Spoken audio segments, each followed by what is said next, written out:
Namo tassa bhagavato arahato samma sambuddhassa. Namo tassa bhagavato arahato samma sambuddhassa. Namo tassa bhagavato arahato samma sambuddhassa. Buddhaṃ dhammāṃ saṅghāṃ namasāmi.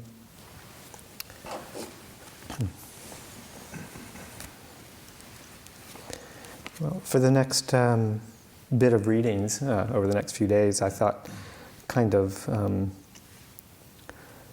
couldn't think of anything real entertaining or exciting along the lines of what we've been exploring the past few months, but thought I'd kind of maybe go back a little bit, provide a little bit of more bit of an overview or context with some detail filled in about what these four contemplations, the purpose they're serving in the overall picture of our practice and our contemplations and explorations. And maybe through a bit of the lens of Anattā, self, not self. I had, quite a while ago when it first came out, I read and very much enjoyed this compilation from Ajahn Ṭhānissaro on selves and not self. It's a nice collection of a series of talks that he gave at a retreat in France. And so I'm just picking a few for the first couple of days anyway from this, and go into some other sources for the last 2 days, but for the first couple of days, today and tomorrow, thought I'd do some excerpts from here. And I'm trying to edit a bit or cull them down. Sometimes they can get a bit, sometimes I think reading Ajahn Jeff's talks, it sometimes can be a bit dense, his language and sentence structure, things like that can be sometimes a bit hard to tease out. So there's been some kind of picking and choosing and editing going along as I've read through that, just try and make it a little bit more approachable. But there's just a lot of good stuff in here I find for myself for contemplation. So to just settle in and compose your mind and kind of open to the words that we've got here. And he kind of divides the series of talks into looking at how to skillfully develop a sense of self and the reasons behind it, and then how to skillfully develop the perceptions of not self, and let go of all of the perceptions of self and not self as the final goal. So he kind of structures it along that kind of gradual progression. And I think that is a lot of, I kind of mentioned it a bit last night, maybe using different words, but the approach that we're taking of really fabricating, creating skillful states of mind with these four contemplations that we've been studying and thinking about. And then for the purpose of being able to provide a jumping off point to start dropping all of these perceptions and all of these constructions, so that as we know, the ultimate goal is to realize the unfabricated, the unconstructed, the unconditioned. But as Ajahn Jeff will be pointing out here many times, one has to skillfully construct a certain level of what we would call conditioned reality, conditioned waking reality, in order to get to that point of being able to let it all go. So I'm starting with talk number 3, some bits and pieces of talk number 3 in this series. And this one is entitled Health Food for the Mind, given on May 23rd, 2011, as I said, in France. Tonight I'd like to start looking at how we create a sense of self that can lead to long-term welfare and happiness, focusing first on the question of why we would need to do this. We know that the Buddha often talked about not self, but he also talked positively about self. He said that the self should be its own mainstay, that it should observe itself and reprimand itself when it's gone astray, and that there's a need to learn not to harm oneself. Here are some passages from the Dhammapada that speak positively of the role of self on the path. Your own self is your own mainstay, for who else could your mainstay be? With you yourself well trained, you obtain a mainstay hard to obtain. Dhammapada 160. Evil is done by oneself. By oneself is one defiled. Evil is left undone by oneself. By oneself is one cleansed. Purity and impurity are one's own doing. No one purifies another. No other purifies one. Dhammapada 165. You yourself should reprove yourself, should examine yourself. As a self-guarded monk with guarded self, mindful, you dwell at ease. And that's from Dhammapada 379.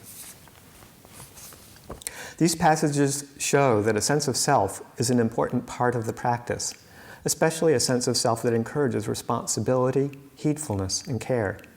The question is, why would it be necessary to create this skillful sense of self?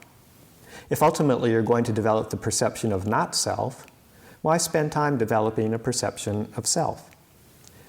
The short answer is that the path is a skill, and as with many other skills, there are many different stages in mastering it.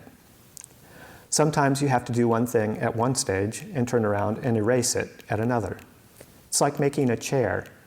At one stage, you have to mark the wood with a pencil so that you can cut it properly. But when you're ready to apply the final finish, you have to sand the pencil marks away. The long answer begins with the fact that I mentioned last night, that the path to the unconditioned is conditioned. In the Buddhist terminology, it's fabricated. The fact that it's a fabricated path leading to an unfabricated goal means that you have to develop some fabricated qualities along the way so that you'll have to let go when you arrive at the goal.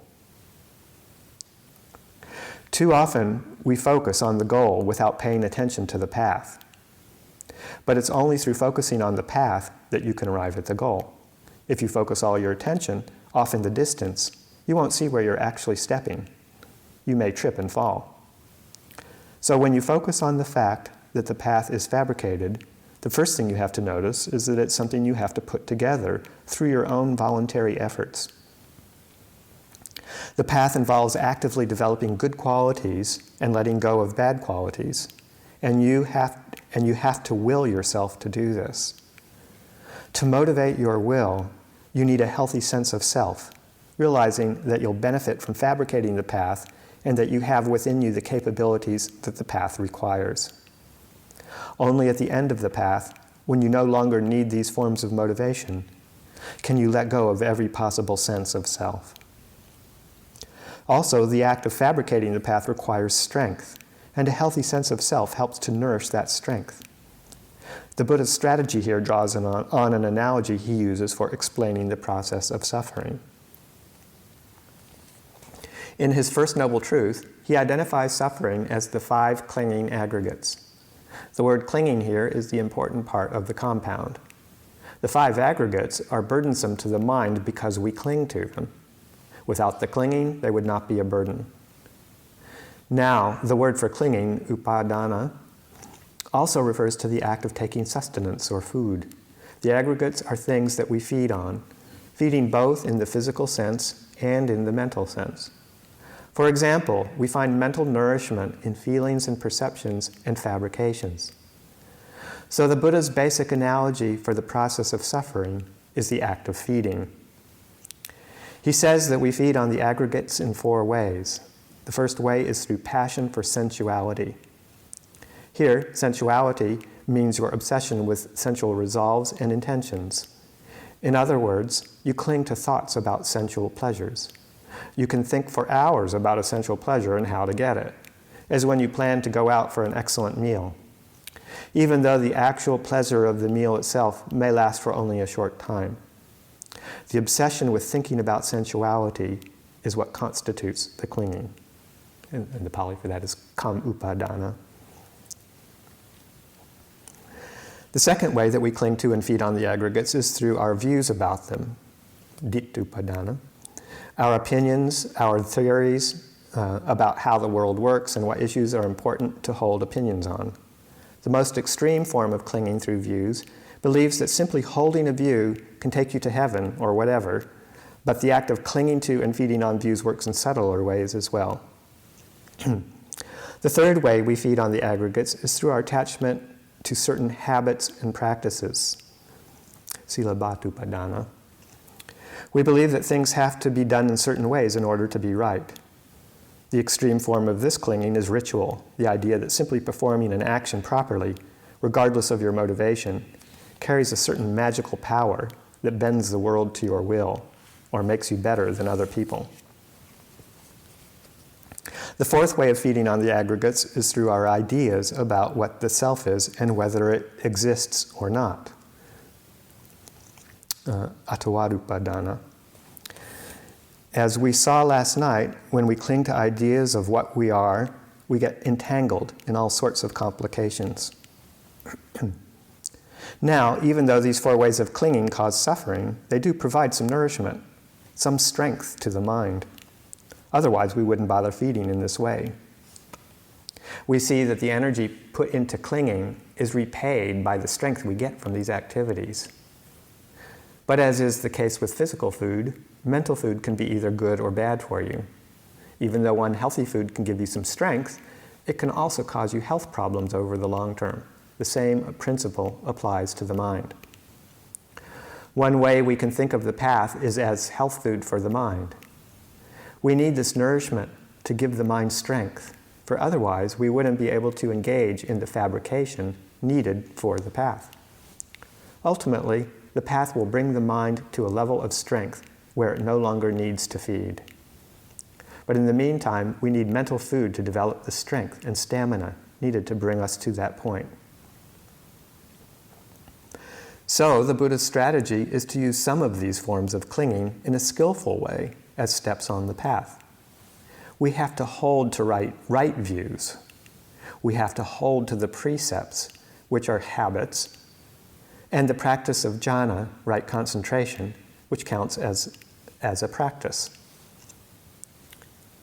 Just a kind of a side note, in several places through the readings, Ajahn Jeff will use the words jhana and concentration somewhat synonymously, and not to get, his teachings on jhana, I think, are quite in line with how many of us are starting to look more at jhana and concentration as a composure of the mind rather than the more traditional Visuddhimagga jhana.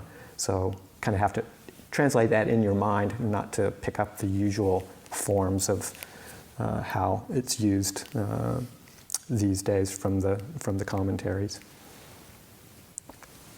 We also need to develop a healthy sense of self, which is self-reliant, responsible, and heedful. So we need to feed in these three ways. As for clinging to sensuality, this is the one type of clinging that has no role on the path, but we do require external conditions conducive to training the mind. We need a certain amount of sensory pleasure provided by food, clothing, shelter, medicine, and the pleasures of a peaceful, quiet place to meditate. We're advised not to obsess over these things, but if we haven't yet gotten to the point where we can maintain our mental center everywhere, we have to hold to the principle of searching out surroundings conducive for the practice whenever we can. To wean the mind off of its usual habit of feeding on sensuality, we have to train it to enjoy the genuine health food provided by the other means of skillful clinging. This is one of the main reasons why we have to feed it with concentration. The pleasure and rapture of jhana help provide the sense of well-being we need in the here and now to be willing to change our diet. And the practice of jhana, in turn, needs to be well fed with right views and the healthy sense of self-esteem that comes from the habits of generosity and virtue. Otherwise, we won't be able to endure the difficulties inherent in getting the mind to settle down and stay there. At the same time, as concentration develops, it provides an even greater sense of self-esteem, which ensures that when you finally do apply the perception of not-self to all phenomena in an all-around way, you don't do it with neurotic self-hatred. This is an important point because sometimes the teaching on not-self is used as an excuse for self-hatred. In other words, I don't like myself, so I'll deny that myself exists. This is not healthy. But when you develop a healthy strength of concentration, you understand that you've taken your healthy sense of self as far as it can go. At that point, you're ready for the next step in spiritual maturity. You let go for the sake of greater health. It's only then that you no longer need to feed. As we develop a healthy sense of self to feed these strengths, we gain practical insight into how we create our sense of self. We also gain insight into our intentions.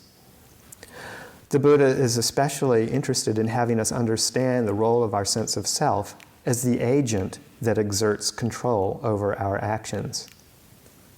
This relates to his teachings on the role of kamma in the present moment. Our experience of the present moment is composed of three sorts of things: the results of past actions, present actions, and the results of present actions. We have no control over the results of past actions, but we do have some freedom, some element of control, in our choice of our present actions. The question of exactly how much control and how much freedom is something that we can discover only by trying to act as skillfully as we can with each moment. This is why the topic of skillful action is one of the Buddha's most basic teachings.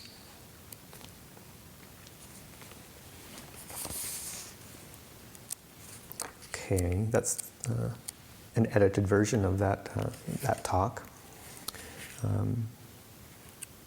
I think the basic point in that is that we do employ the perception, and it is a perception of self as a way of kind of steering ourself and using our volition, using our intention to create skillful supportive states of mind in the world of creation, of what we're doing on a day-to-day basis.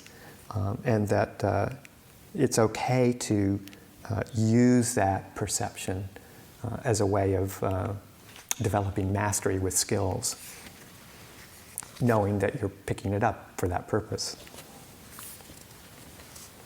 It's kind of the basis for right effort. So I thought I'd continue on with this talk number 4, which he is entitled A Healthy Sense of Self. Last night we talked about the reasons why it's important to develop a skillful sense of self on the path. Tonight we'll talk about the Buddha's instructions in how to do it and the lessons we learn from doing it well. The self-strategy that the Buddha recommends using along the path derives from the question at the basis of discernment: what, when I do it, will lead to my long-term welfare and happiness? This question contains 2 ideas of self. The first is the idea of the self as agent, the producer of happiness. The second is the idea of the self as the consumer of happiness. When the question says, what when I do it, the I here in I do it is the self as producer. The my in my long-term welfare and happiness is the self as the consumer of happiness. The idea of the self as agent also introduces the element of control, which the Buddha says is essential for any idea of self. This was the point he made at the very beginning of his first discussion on not-self. If you have no real control over something, how can you say that it's you or yours? It's only through the relative element of control you have over some of the aggregates that you can identify with them to begin with. Now, the Buddha has us use both the idea of self as producer and the idea of self as consumer as part of our motivation for practice. For example, concerning the self as producer, there's a passage where Venerable Anattā tells a nun that even though we practice to put an end to conceit, it's only through a certain kind of conceit that we can actually practice. The conceit he's referring to is the conceit implicit in the idea, if others can do this, so can I. This relates to our confidence as producers of action, that we are competent to learn how to do things correctly and skillfully. This healthy sense of I gives us confidence that we can handle the path. Without it, we wouldn't be able to attempt the path at all. The Buddha also teaches us to use the idea of self as consumer as motivation for the path. There's a passage in the canon where he's apparently talking about a monk who's getting discouraged on the path and just thinking about going back to his lay life. Essentially, he recommends that a monk in that situation ask himself, do you really love yourself? Are you going to content yourself simply with the food, clothing, shelter, and medicine of lay life, even though this means staying in the cycle of birth, aging, illness, and death? Or would you really like to put an end to suffering? The implication here is that if you really love yourself, you should try to put an end to suffering.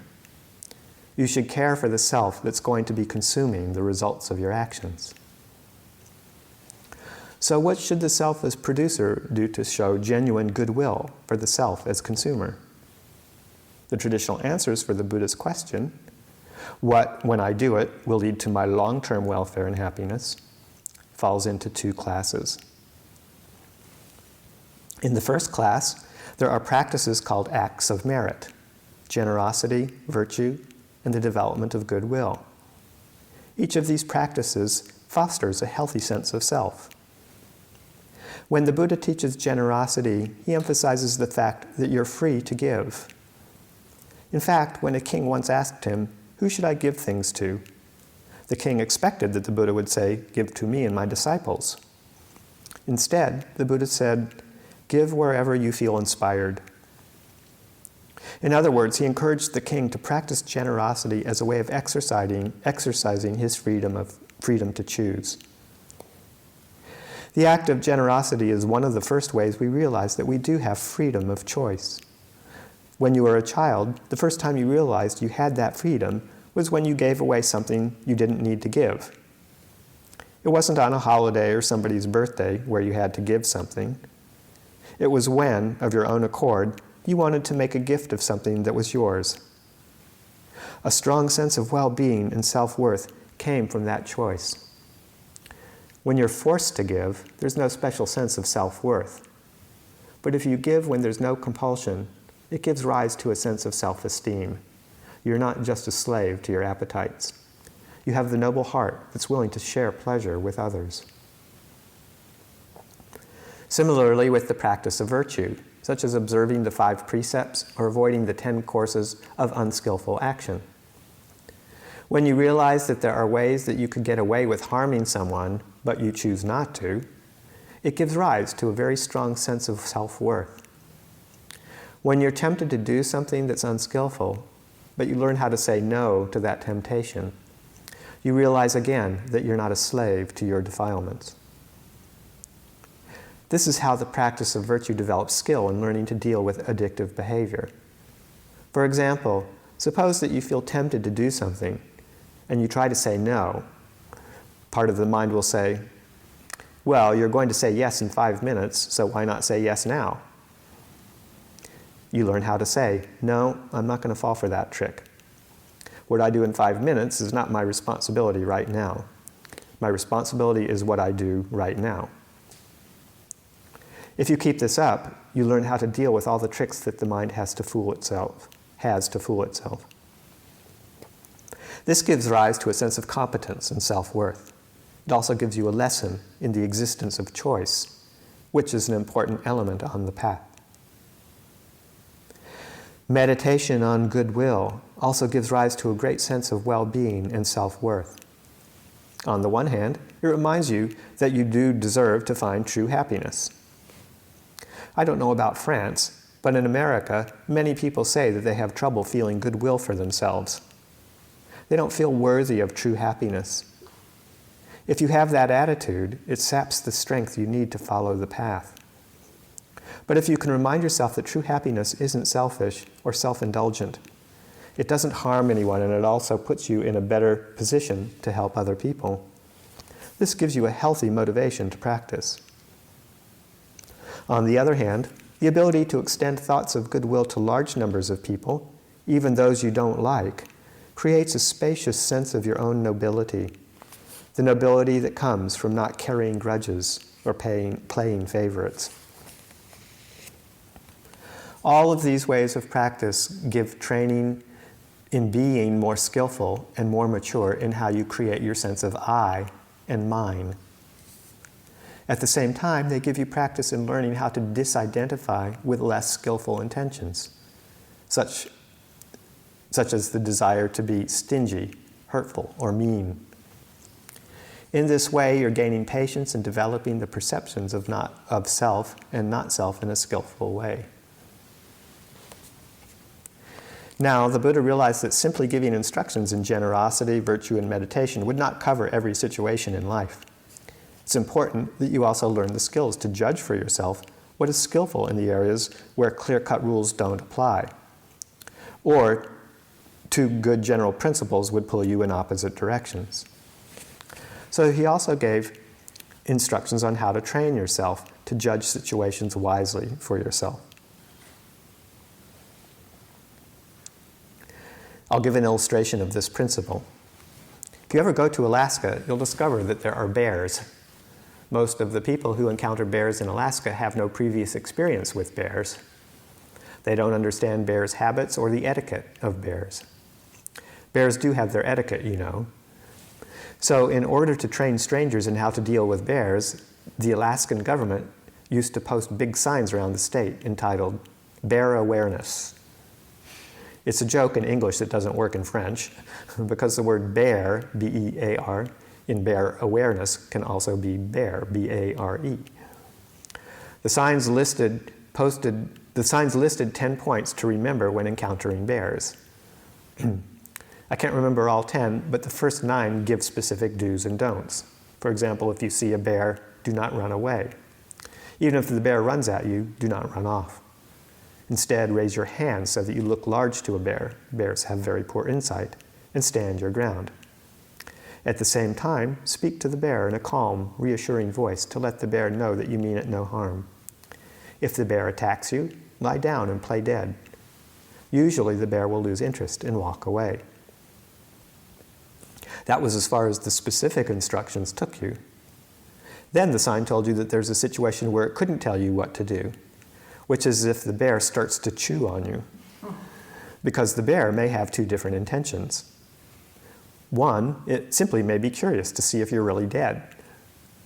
The other is if the bear is hungry. So while you're lying there with the bear nibbling on you, you have to decide which is the bear's motivation. If the bear is simply nibbling out of curiosity, continue to play dead. The bear will lose interest and walk away. However, if the bear is hungry, fight for all of your life. Poke your finger in its eyes and do whatever else you think you can think of to scare it away. Now, to decide the bear's motivation in a situation like that requires a lot of mindfulness and alertness. In the same way as you're facing your day-to-day life, there will be areas where the Buddha's instructions on generosity, virtue, and goodwill give clear guidance, and areas where they don't.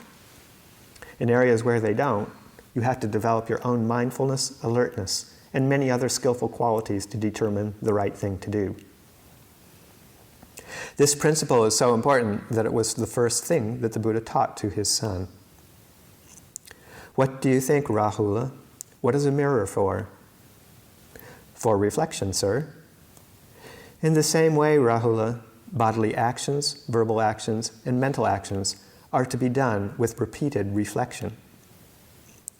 Whenever you want to perform a bodily action, you should reflect on it. This bodily action I want to perform, would it lead to self-affliction, to the affliction of others, or to both? Is it an unskillful bodily action with painful consequences, painful results? If on reflection you know that it would lead to self-affliction, to the affliction of others, or to both, it would be an unskillful bodily action with painful consequences, painful results, then any bodily action of that sort is absolutely unfit for you to do. But if on reflection you know that it would not cause affliction, it would be a skillful bodily action with happy results, happy consequences, then any bodily act of that sort is fit for you to do. While you are performing a bodily action, you should reflect on it. This bodily action I am doing, is it leading to self-affliction, to the affliction of others, or to both? Is it an unskillful bodily action with painful consequences, painful results? If on reflection you know that it is leading to self-affliction, etc., you should give it up. But if on reflection you know that it is not, you may continue with it. And then, having performed a bodily action, you should reflect on it. If on reflection you know that it led to self-affliction, to the affliction of others, or to both, or that it was an unskillful bodily action with painful consequences, painful results, then you should confess it, reveal it, lay it open to the teacher, or to a knowledgeable companion in the holy life. Having confessed it, you should exercise restraint in the future. But if on reflection you know that it did not lead to affliction, it was a skillful bodily action with happy consequences and happy results, then you should stay mentally refreshed and joyful, training day and night in skillful mental qualities. And then similarly with verbal and mental actions. Thus, Rahula, you should train yourself. I will purify my bodily actions through repeated reflection. I will purify my verbal actions through repeated reflection. I will purify my mental actions through repeated reflection. That's how you should train yourself. Notice the qualities of heart and mind that are developed by this kind of practice. First, it teaches you to be observant, and in particular to be observant of your own actions, their motivation, and their results. Because this is one area where we tend to engage in a lot of denial. The area of our motivations, our actions, and the results is the first area where we learn denial when we're children. As when we might have said, "It was already broken when I stepped on it." The Buddha here is teaching you not to develop that attitude. If you actually broke it by stepping on it, you should admit it that you were the one who broke it. The Buddha's instructions here also teach you to have a healthy attitude towards your mistakes, what we would call a healthy sense of shame, one that comes with a high sense of self-esteem. You're not ashamed of yourself as a person, but you are ashamed of any one of your actions that have caused harm because you regard them as beneath you. This healthy shame is actually very helpful on the path because it enables you to see your mistakes as mistakes, and it makes you want to stop making them. The first steps in being able to learn from them. The Buddha's instructions also teach other healthy attitudes, for example, compassion. You want to make sure that your actions harm no one. Truthfulness. If you make a mistake, you should be willing to admit it to other people. Integrity. Take responsibility for your actions. In particular, however, the Buddha's instructions here teach the most skillful sense of self to help you on the path. A self that's always willing to learn. If your sense of pride or self-worth is built on the idea that you're already good, you'll have trouble learning and trouble admitting mistakes. But if your pride or self-worth is built on the idea that you're always willing to learn, then it opens up many possibilities for developing more skill. It's the best kind of pride there is, the most useful basis for skillful I-making and my-making. This is the kind of pride that can use a sense of shame, integrity, and all the other attitudes the Buddha is teaching here as means to negotiate with your less skillful selves, the less skillful members of the committee, and win them over to the path to true happiness. In the factors of the path, this comes under right effort, the ability to generate desire within yourself to do the right thing. Finally, these instructions teach an important lesson about happiness, that it is possible to find a happiness that also offers happiness to others. In other words, your happiness does not have to depend on the pain of others. If it's gained through generosity, virtue, and goodwill, it actually fosters their happiness too. In this way, you learn not to draw a sharp line between your happiness and the happiness of those around you. And as a result, you focus less on the word my in my happiness and take more interest in trying to master cause and effect. What actions actually cause happiness for both yourself and for those around you? In this way, the sense of self fades into the background, and your sensitivity to cause and effect comes more to the fore. This is what enables you to get more and more skillful on the path, so that when bears attack you, you'll be able to tell whether they're eating you out of curiosity or out of hunger. And that way, you can deal skillfully with any situation you encounter on the path.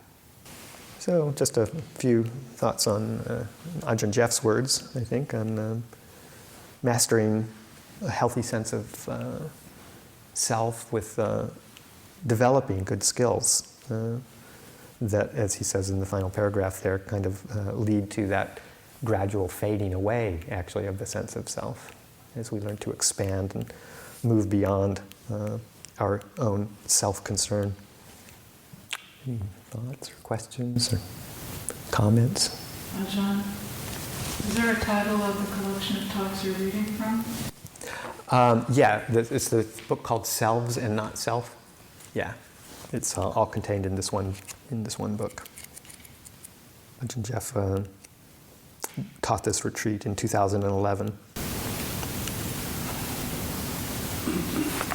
have a question. I'm wondering if this creating of a sense of self is something that's always deliberate, or something that we simply need to be more aware of, that maybe it's actually already happening? For sure, it's already happening. I think that's the problem is that what's usually in control is our tendencies towards desire, aversion, confusion, and those are what are steering the perception of self at that level. They're kind of the strongest forces that keep us moving along through samsara, keep us getting reborn over and over again. So it is a process that is happening pretty much continuously when you step back and look a little bit at it. And I think that the point that Ajahn Jeff is making is that through our practice and through our getting to realize how painful that is, doing that over and over again, or succumbing to those impulses that are driving that perception of self, or that taking up that sense of self with those as a basis. And we see how painful that is, and then we start to realize that, oh, okay, there's more skillful ways that we can develop our perception of self. We're going to be using it anyway for a long time until we get to the point where our wisdom faculty is so strong that we can really see that process happening and just stop doing it. But in the meantime, we have to kind of use that sense or that perception of self, bring up that, and it is a perception. It's not a solid, self-existent state of mind or quality. So you consciously bring up that sense of the perception of self, but with skillful skillful motivations, motivations that you learn through practice and through the teaching and applying it, that are going to bring a greater sense of contentment, a greater sense of happiness that lasts longer, and that serves as a basis for relinquishing eventually that whole process of the perception of self. So yeah, it's both there for you to observe and know, and then to start to modify and change through your own intention, through your own use of that sense of me and your ability to change course. You use that sense of self mastery to alter the course that gets you on the path that will lead to its eventual, that will lead you to the point where you don't need it anymore. In some cases, do you think maybe, like for myself, at one point I was even a little bit too conscious of this. It seemed like I was just trying to focus on creating a sense of self, but it seemed like just doing generosity or just practicing metta, would feel good, and in that process, there would be a sense of self that you couldn't really pin down as a sense of self, but there's me there. Yeah, I don't think you need to worry about actually creating the actual sense of self underneath those qualities. Yeah, that gets a bit convoluted. Just, I think, concentrating on the qualities themselves and your sense of self is actually what is enmeshed with that at this level anyway. And for most of us, that's it's I think it's eventually a very skillful way to be able to actually use volition and will to bring up these really good qualities of generosity and virtue, skillful means, without any sense of self whatsoever. But that for most of us, that comes a little bit later down the line. So just concentrate on the qualities themselves, and just realize that you're going to be fabricating this, with a sense of self-perception most of the time. You don't need to, but that's how most of us are conditioned. So it's better to realize that that's happening and kind of go with it. But you don't have to consciously make that a very strong self-perception. Ajahn, you mentioned briefly something I've heard mention of before about different interpretations or descriptions of Janna. And I keep hearing a little bit about this, but I've not received or heard any really explanation of what's going on there. Can you point me where to read about that or learn about that? Yes, I can. There are a number of places where people have, modern day Buddhist scholars have kind of started to tease that out. The best one that I've found, and it gets pretty detailed and it's pretty academic, but it's also I think very well written and very coherently put out there if you've got the steam and the interest to sit down with it for a few months. But it's an unpublished manuscript, which I can show you where to find it.